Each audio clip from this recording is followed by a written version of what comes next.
নমস্কার দর্শক বন্ধুরা, রেস স্পোর্টসের পর্দে আপনাদের সকলকে স্বাগত। আমরা এখন রয়েছি কানসাস সিটিতে, যেখানে মেসি, ডিপল, স্কালোনির তত্ত্বাবধানে অনুশীলন করছে। আমার সঙ্গে রয়েছে আমার সহকর্মী সৌরভ। তার মুখ থেকে শুনে নেব আজকে এই অনুশীলনে আর্জেন্টিনা কি করলেন এবং তিনি কি দেখলেন, আর এই আলজেরিয়ার বিপক্ষে আগামীকাল কি প্রথম 11 নামাতে চলেছেন স্কালোনি, তার মুখ থেকে সেটা শুনে নেব। সৌরভ, কি দেখলে আজকে অনুশীলনে এবং কি মনে হচ্ছে তো প্রথম 11টা কি হতে পারে?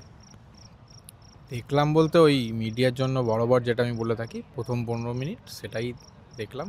সেখান থেকে তো 11 বোঝা যায় না, কিন্তু আর্জেন্টিনার আগের খেলাগুলো বা যে আপডেট সাধারণত পাওয়া যায় বা মোটামুটি একটা করা যেতে পারে।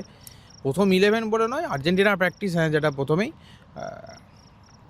বিশ্বকাপ শুরুর আগে আর্জেন্টিনার যেরকম থাকার কথা সেরকমই আছে। 2022-এর চ্যাম্পিয়ন, মাথার মধ্যে থেকে সেই চাপটা যেন উধাও, যে না অতিরিক্ত একটা চাপ এতদিন ব্রাজিল, আর্জেন্টিনা বা এই ধরনের টিমগুলোকে বয়ে বেড়াতে হতো যে আমরা ফেভারিট হিসাবে নামছি, আমাদের মাথায় অন্যরকম একটা প্রেশার থাকে। সেক্ষেত্রে এই বিশ্বকাপে আর্জেন্টিনার প্রথম ম্যাচের আগে যে ম্যাচ ডে -1 আমরা কভার করতে এসেছি এখানে কানসাস সিটিতে, সেখানে আমি এখনও পর্যন্ত আর্জেন্টিনার মধ্যে সেই জড়তা দেখিনি বা সেই প্রেশারটা দেখিনি। প্রচণ্ড ফুরফুরে, এরকম ফুরফুরে মেজাজে সাধারণত মেসিরা প্র্যাকটিস করে বলে আমার মনে হয় না, কিন্তু যতদিন আমি দেখেছি করে। 2026-এও হয়তো এটা শুরু হলো বিশ্বকাপটা ওইভাবেই, মানে মেসিদের প্র্যাকটিসটা। আর প্রথম 11 বলতে গেলে আমার যতটা মনে হয় ইমি মার্টিনেজ গোলে শুরু করবে। হাতের একটা আঙুলে একটা চোট ছিল, সেটা সেরে গেছে। সেটা এখান থেকে মনে হয় না তাকে বসাবেন বা তাকে বিশ্রাম দিয়ে শুরু করাবেন স্কালোনি। তিনি চাইবেন ইমি মার্টিনেজ শুরু করুক।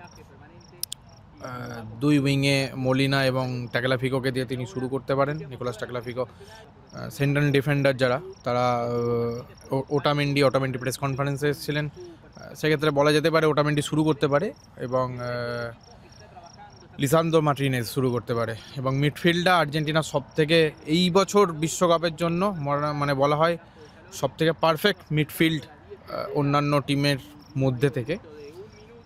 ইনজো ফার্নান্ডেজ, মাইক অ্যালেস্টার এবং রদ্রিগো দেপাল অনেকে বলে যে ইউরোপের বাইরে চলে গেছে, এই মুহূর্তে অতটা ভালো টাচে নেই, বাট ম্যাচগুলো দেখলে কোনোটাই সেটা মনে হয় না যে রদ্রিগো দেপাল বর্তমানে সেরকম টাচে নেই বা সেরকম কম্পিটিটিভ ফুটবলের মধ্যে নেই। যেটা বলা হয়ে থাকে আমেরিকার ফুটবল খেলেন, তিনি অতটা নিজেকে মেলে ধরতে পারবেন কিনা সেটা তো সময় বলবে। বাট এই বিশ্বকাপে এই মিডফিল্ড নিয়ে আর্জেন্টিনার মানে মিডফিল্ডের দিক থেকে অন্তত ফেভারিট আমার মতে।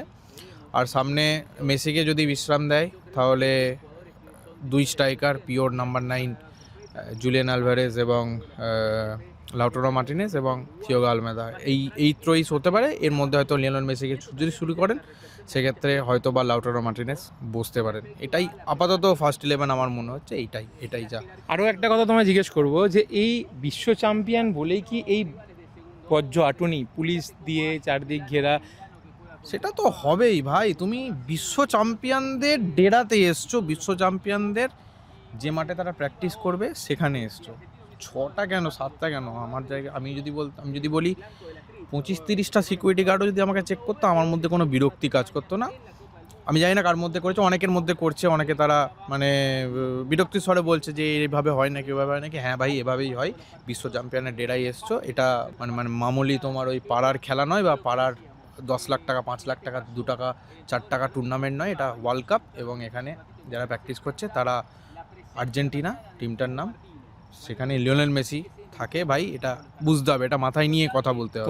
তোমার কথা ধরেই আমি একটা কথা বলি, আমরা বিশ্ব চ্যাম্পিয়নদের ডেরায় এসেছি। মানে আমরা দেখতে পাচ্ছি যে সামনেই আমাদের আর্জেন্টিনা বাসটা দাঁড়িয়ে আছে, সেই বাসের কাছে মানে আর্জেন্টিনা দলটাকে কেউ হয়তো কোনো ছোট বাচ্চাকে দিয়ে ড্রয়িং করানো হয়েছে। সেই আমরা এই ভিডিওটা আপনাদেরকে দেখাবো অবশ্যই। ইভেন যেখান থেকে আর্জেন্টিনা প্লেয়াররা ঢোকে সেখানে কিন্তু অলরেডি আর্জেন্টিনার পতাকাও উঠছে নীল সাদা রঙের। মানে তারা কি এটাকে পুরো বাড়ির মতন সাজিয়ে নিয়েছে? তো বললাম ডেরা মানে কি, মানে তুমি যখন প্রায় 1 কিলোমিটার দূর থেকে আমরা ঘুরলাম, মানে 4বার ঘুরলাম, যে সিকিউরিটি গার্ড বা পুলিশ আমাদেরকে বললো যে ভাই এদিকে নয় ওদিকে, ওদিকে নয় এদিকে, সেদিকে নয় সেদিকে, তারপর একটা বাসে উঠতে তারপর এখানে এলাম। তাহলে তুমি বুঝতে পারছো মানে কোথা থেকে তাদের ডেরাটা শুরু হয়েছে, এটাকে বলে ডেরা। ঠিক আছে, মানে সুতরাং আর্জেন্টিনার পতাকা উঠছে, এটা মানে মানে ওই বলেন অবাক হওয়ার ব্যাপার মতন ব্যাপার নয় ভাই। এটা বেস ক্যাম্প, এখানে অবভিয়াসলি হবেই। এটা কাতারেও ছিল, এটা এখানেও আছে। বলা যায় না 2030-এ সেখানেও থাকবে, যেখানেই বিশ্বকাপ হয়। এবং বলা যায় না, হয়তো বা পর্তুগালের মাটিতেও আর্জেন্টিনা বেস ক্যাম্প করতে পারে 2030 সালে, সুতরাং সেখানেও ঘুরবে। কিন্তু আরও একটা কথা, যে এই আর্জেন্টিনার তরফ থেকে যে এই ব্যবস্থাটা করা হয়েছে, মানে আমাদেরকে একটা জায়গা থেকে নিয়ে আসা এবং সেখানে একটা অস্থায়ী তাঁবু করা, এবং আমরা আরেকটা জিনিস দেখলাম, আমাদের যখন ব্যাক চেক হলো তারপরে পুলিশ আমাদেরকে সঙ্গে করেই নিয়ে গেল একদম ডেরাতে। তো এই আর্জেন্টিনা যে ব্যবস্থাটা করেছে, এইটা নিয়ে তুমি কি বলবে? চোখের আড়াল করতে চায় না কাউকে পুলিশ, যে তুমি দুম করে ছুটে পালিয়ে গেলে মাঠে যেরকম হয়, মাঠে টুক করে ঢুকে সেলফিটা তুলতে গেলে হবে না ভাই, হবে না। পুলিশের আয়ত্তায় থাকে, ভালোভাবে যাও, ভদ্রভাবে বাড়ি যাও, কভার করে সুস্থ তুমিও থাকবে, তারাও থাকবে, তাদেরও শান্তি, তোমারও শান্তি, লিওনেল মেসি বা রদ্রিগো দি পল বা যারা আর্জেন্টিনা ক্যাম্পে আছে তাদেরও শান্তি।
আপনারা আমাদের সমস্ত আপডেট পেতে অবশ্যই ফলো করুন রেড স্পোর্টসকে।